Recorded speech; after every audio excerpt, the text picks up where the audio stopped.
السلام علیکم ورحمۃ اللہ وبرکاتہ۔ ان الحمد للہ والصلاة والسلام علی رسول اللہ اما بعد۔ سامعین محترم، آج کا ہمارا موضوع ہے وہ کون سے امور ہیں جن کی وجہ سے انسان کا وضو ٹوٹ جاتا ہے۔ ان میں سے نمبر ایک کہ انسان اتنی گہری نیند میں سو جائے کہ انسان کے ہوش و حواس ہی ختم ہو جائیں، انسان کو پتہ ہی نہ چلے کہ کیا کچھ ہو رہا ہے، کیا کچھ میرے اوپر بیت رہا ہے۔ اگر اتنی گہری نیند سو جائے گا تو انسان کا وضو ٹوٹ جائے گا۔ دلیل سید عائشہ رضی اللہ تعالی عنہ فرماتی ہیں کہ نبی صلی اللہ علیہ وسلم نے نماز تہجد کو ادا کیا۔ نماز تہجد کو ادا کرنے کے بعد آپ صلی اللہ علیہ وسلم سو گئے، پھر سو کر اٹھے ہیں تو آپ نے بغیر وضو کیے ہی وطر پڑھنا شروع کر دیے، 3 وطر پڑھے۔ تو میں نے عرض کیا اللہ کے رسول صلی اللہ علیہ وسلم جی اتنام قبل ان توترا، آپ صلی اللہ علیہ وسلم آپ تو وطر سے پہلے سو نہیں گئے تھے؟ حضرت عائشہ رضی اللہ تعالیٰ عنہ نے اس سوال اس لیے کیا تھا کہ چونکہ جو انسان سو جاتا ہے گہری نیند، اس کا تو وضو ٹوٹ جاتا ہے، تو اس نوعیت کی بنا پر حضرت عائشہ رضی اللہ تعالیٰ عنہ نے سوال کیا تھا۔ تو آپ صلی اللہ علیہ وسلم نے فرمایا اے عائشہ ان تنامانی ان عینی تنامانی ولا ینام قلبی، کہ اے عائشہ میری آنکھیں تو بظاہر سو جاتی ہیں لیکن میرا دل بیدار رہتا ہے، مجھے پتہ ہوتا ہے میرے اوپر کیا کیفیت بیت رہی ہوتی ہے۔ یہ نبی صلی اللہ علیہ وسلم کا خاصہ تھا کہ آپ صلی اللہ علیہ وسلم سوتے تھے لیکن آپ کا دل وہ بیدار رہتا تھا، وہ جاگتا رہتا تھا۔ تو یہ اس بات کی دلیل ہے کہ جو انسان اپنے ہوش و حواس کھو بیٹھتا ہے اور گہری نیند سو جاتا ہے تو اس انسان کا وضو ٹوٹ جاتا ہے۔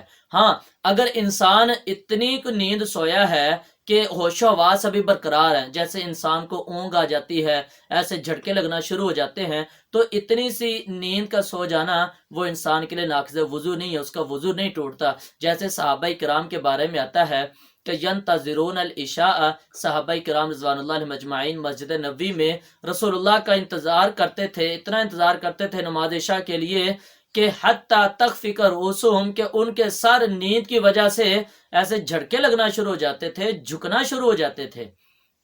تو پھر نبی صلی اللہ علیہ وسلم آتے تو صحابہ کرام ویسے ہی کھڑا ہو کر کے نماز پڑھنا شروع کر دیتے، ولا یتوضعون، اور وضو نہیں کرتے تھے۔ تو اگر انسان گہری نیند سو جائے تو انسان کا وضو ٹوٹ جائے گا، اگر انسان گہری نیند نہیں سویا، ہوش و حواس ابھی برقرار ہیں، تو پھر انسان کا وضو نہیں ٹوٹتا، وضو برقرار رہتا ہے۔ نمبر 2، انسان کی سبیلین سے، دونوں راستوں سے یعنی دونوں شرمگاہوں سے کوئی بھی چیز خارج ہو جائے، پیشاب آ جائے، پخانہ خارج ہو جائے، مزی آ جائے، ودی آ جائے، یا حیض کا آ جانا، یا کوئی بھی چیز مرد یا عورت کے سبیلین سے کوئی بھی چیز کا نکل جائے، کوئی بھی چیز خارج ہو جائے، ہوا خارج ہو جائے، تو انسان کا وضو ٹوٹ جائے گا۔ نبی صلی اللہ علیہ وسلم کی حدیث ہے، آپ علیہ الصلوۃ والسلام نے فرمایا اذا فسا احدکم فی الصلاۃ، جب انسان کا نماز کے اندر ہوا خارج ہو جائے تو فلینصرف ولیتوضا، وہ انسان جائے اور جا کر کے وضو کرے۔ تو ہوا کے خارج ہونے سے بھی نبی صلی اللہ علیہ وسلم نے حکم دے دیا کہ جا کر کے وضو کرے، اس کا وضو برقرار نہیں رہا۔ اسی طرح حضرت علی رضی اللہ تعالیٰ عنہ فرماتے ہیں کنت رجل المزا، مجھے بہت زیادہ مزی آیا کرتی تھی۔ یہ شرمگاہ سے پانی نکلنا ہوتا ہے جو بغیر، جو شہوت کی بنا پر انسان کے جسم سے پانی نکلتا ہے۔ تو کہتے ہیں مجھے بہت زیادہ مزی آتی تھی، تو میں نے مقداد صحابی رسول صلی اللہ علیہ وسلم کو حکم دیا کہ وہ جا کر کے رسول اللہ سے سوال کریں، اس مسئلے کے بارے میں پوچھیں۔ تو انہوں نے جا کر کے رسول اللہ سے مسئلہ پوچھا تو آپ علیہ الصلوۃ والسلام نے فرمایا فیہ الوضو، اس میں انسان کو وضو کرنا پڑے گا، اس جگہ کے اوپر پانی چھینٹے مار دے اور پھر انسان وضو کر لے تو اس سے انسان کے لیے نماز انسان پڑھ سکتا ہے۔ تو اس سے پتہ چلا تو انسان کا وضو کیا ہو گیا، ٹوٹ گیا ہے، تو انسان کیا کرے گا، وضو کرے گا۔ اسی طرح نمبر 3 ہے کہ انسان اونٹ کا گوشت کھا لے، اونٹ کا گوشت کھانے سے بھی انسان کا وضو ٹوٹ جاتا ہے۔ صحابی رسول جابر بن سمرہ رضی اللہ تعالیٰ عنہ سے مروی ہے، فرماتے ہیں کہ ایک آدمی نے رسول اللہ صلی اللہ علیہ وسلم سے سوال کیا یا رسول اللہ صلی اللہ علیہ وسلم جی انتوضع من لحوم الابل، کیا ہم اونٹوں کے گوشت کھانے کی وجہ سے ہم وضو کر لیں؟ تو آپ علیہ الصلوۃ والسلام نے فرمایا نعم، جی آپ وضو کریں۔ تو یہ دلیل ہے کہ جو بندہ اونٹ کا گوشت کھا لیتا ہے، خواہ اونٹ کا کوئی بھی چیز کھائے، خواہ دل کھا لے، کلیجی کھا لی ہے، یا گوشت کھا لیا ہے، کچا کھایا یا پکا کے کھایا، جیسے بھی کھایا ہے، تو انسان کا وضو ٹوٹ جاتا ہے، اس سے انسان کو وضو کرنا پڑے گا۔ ہاں اس کے علاوہ اگر انسان کسی اور جانور کا گوشت کھا لیتا ہے تو اس سے انسان کا وضو نہیں ٹوٹتا۔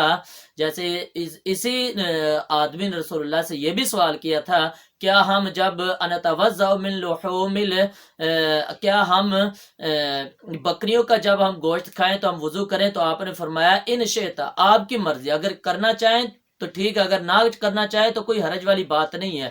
یہاں پر رسول اللہ نے اختیار دیا ہے، لیکن اونٹ کے گوشت کھانے پر رسول اللہ نے کہا ہے کہ نعم جی آپ کو وضو کرنا چاہیے۔ تو انسان اونٹ کا گوشت کھا لے تو انسان کا وضو ٹوٹ جاتا ہے۔ نمبر 4، اسی طرح انسان اپنی شرمگاہ کو چھو لیتا ہے بغیر کسی رکاوٹ کے، بغیر کسی پردے کے، بغیر کسی کپڑے کے۔ اگر انسان کی شرمگاہ پر ہاتھ لگ جائے تو اس کا وضو ٹوٹ جائے گا۔ نبی صلی اللہ علیہ وسلم کا فرمان ہے، من مس ذکرہ فلیتوضا، جس نے اپنی شرمگاہ کو چھو لیا فلیتوضا، پس چاہیے کہ وہ وضو کرے۔